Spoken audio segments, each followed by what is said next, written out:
کتونکو علب خان شیرپو یم او د یو غمجن پروګرام سره چې یو بله غوټۍ مړاوې شوه.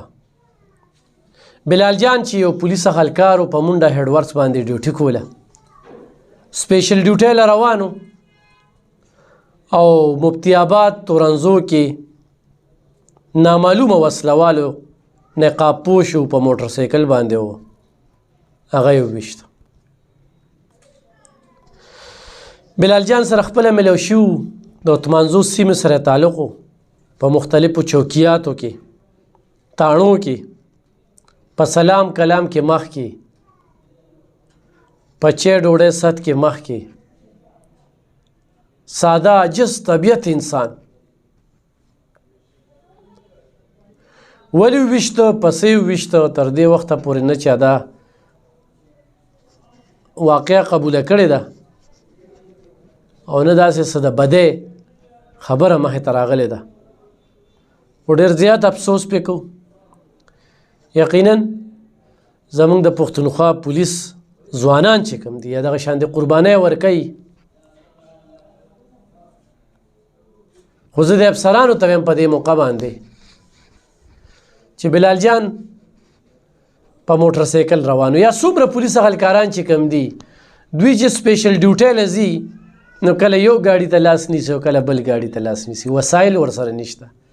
چوکیاتو ته د 2-2.5 میاشتو نه تیلو پیسې نه میلاویږي، نو وسایل به دوی ته څه ورکړی شي.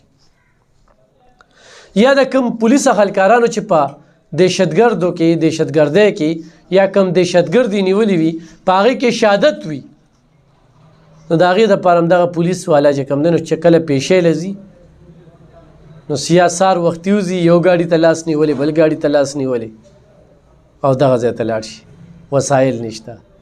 ډېر پولیس هلکاران چې کوم دي په دغه لارو کې دغه شانتې په نښه شو. دې طرف ته توجه پکار ده افسران بالا له چې د خپل ځوانانو خیال وساتي، د دوی دپاره اواز پورته کړي، د دوی هیډمټې د دوی دغه بیلټونه یا کم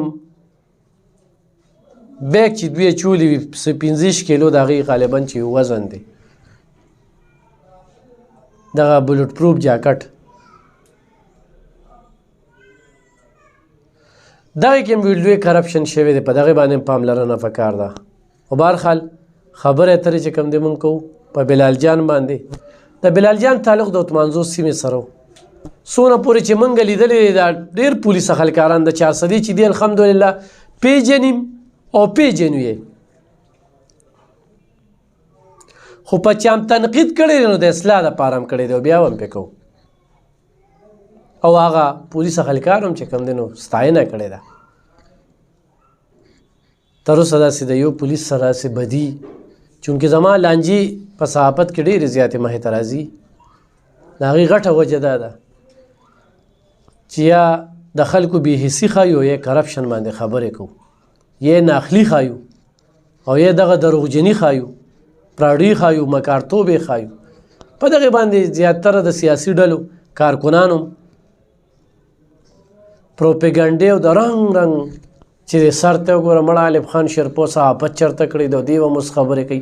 دا ټولې خبرې خو دې خبرو سره 21 کال شو، یار څه کال نه شو، 2 کال نه شو، 3 کال شو، دې سره بلد شو، بلد کنځلو سره هم بلد شو. هسه وي کاروان به روان او سپي به غاپي. نو دغه یو بېله خبره ده، خو الله پاک دې بلال جان له جنتونه ورکي، الله دې د هغوی خاندان له چې کوم دی نو صبر ورکي. په سختو ټکو کې مزاحمت کوو، خو دا ضرور وایو چې بلال جان یو ډېر عجز طبیعت او یو ډېر ساده و، ډیوټي پسند او ډېر ښه انسان و. دا زه په دې وایم چې په منډه هیډ ورکس کې مو سره چیس کړې ده، ډوډۍ مو سره خوړلې ده، ناست و ورسره په چیک پوسټ باندې چې دی نو سلام یې کړی دی، اواز یې کړی دی راشه، نو ډېر زیات پې خفه یو. او پولیس افسرانو نه وایو چې زر تر زره دی د دې اصل قاتلان چې کوم دی نو مخې ته راوستی شي. الله دې دغه خاندان له صبر ورکړي.